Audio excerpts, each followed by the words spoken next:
Once upon a time, a brother and a sister named Hansel and Gretel lived in a hut in the woods with their father.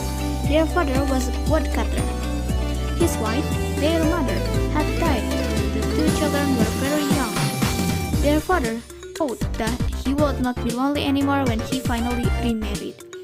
But the new stepmother made life very hard for Hansel and Gretel. The children were not allowed to eat after the stepmother had taken everything she wanted off the plates.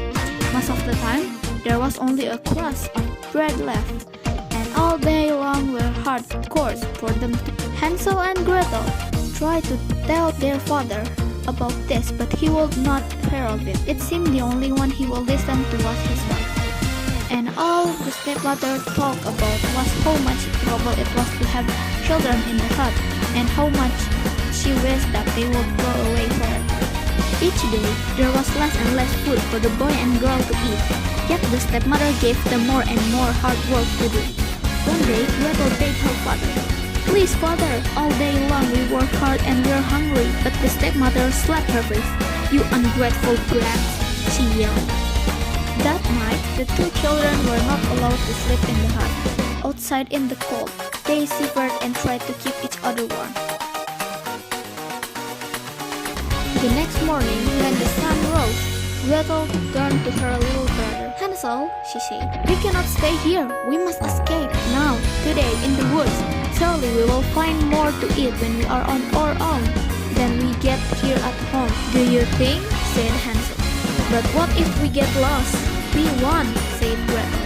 "I will take bread. We will drop breadcrumbs behind us. If we have to, we can follow the crumbs back home." And so the two of them went off into the woods and left their hard life behind. They went deeper and deeper into the woods. Gretel was careful to drop one crumb and then after a bit another. But alas, they looked and looked for any sign of something to eat. An apple tree, pear tree, some nuts on the ground, or even dried up berries. There was nothing to eat. They got hungrier and hungrier. At last, poor Hansel and Gretel knew they must return to their hut, or they would surely starve. They would just need to find the breadcrumbs and would let them home. When they looked for breadcrumbs, there were none to be found. All the breadcrumbs were gone. A bird washed up into the air, and in its beak was a large crumb. Hansel and Gretel were struck with grief. The bird must have taken all their breadcrumbs. A wolf howled in the distance. The sun was setting. Hansel and Gretel were lost and hungry. Now they were scared too. "Gretel," whispered Hansel in fear, "what will we do?" She didn't know what to say. All she could do was to hug her little brother. Each minute it was getting darker and darker. Again, a wolf howled in the distance. All of a sudden, Gretel saw a small light shining far away. Could it be someone's hut this deep in the woods? "We must find out," cried Gretel. "Maybe whoever lives there is kind and will take us in." The two children sped as fast as they could to the light. When they got closer, they could not believe their eyes. If you can imagine, from top to bottom the hut was made all of candy. From its gingerbread roof, with frosting all over the walls, and with candy stuck in the frosting. "Gretel!" Hansel cried out. Before Gretel could say, "I bet it will be okay if we have just a little taste," both of them were already biting off small chunks and licking the sweet candy. A sharp one, "Who is nibbling on my house?" Hansel and Gretel spun around. An old witch. Stunned, Gretel could only curse. "If you please, ma'am," she said as swiftly as she could. "There was so much candy on your house, and we are so hungry." "You have that right. My house," snapped the witch. Her voice dropped. "Well then," said the witch in a gentler tone, "come inside. I'll get something for you." Hansel and Gretel looked at each other in delight. They skipped into the witch hut. A fine meal of soap and bread. As they licked the last crust of bread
she freed her brother from the cage right away. Then she went back to that face. For what had she found under the key? Why, the face had precious money inside. With their pockets filled with the money, they ran outside as fast as they could. In the daylight they soon found a small path and followed it. It led to a wider path, and that path led to a road. They waited by the roadside, hoping someone would pass by. When a horseman strode up, Hansel and Gretel waved their hands. When the horseman stopped, the children offered one of the money, and the horseman was happy to give them a ride home. When the brother and sister opened the door to their home, their father was filled with the joy to see them. He had worried and looked for them night and day since they had vanished. They learned that their stepmother died very soon after they left. For many years to come, Hansel and Gretel lived very happily with their fathers in the hut in the woods.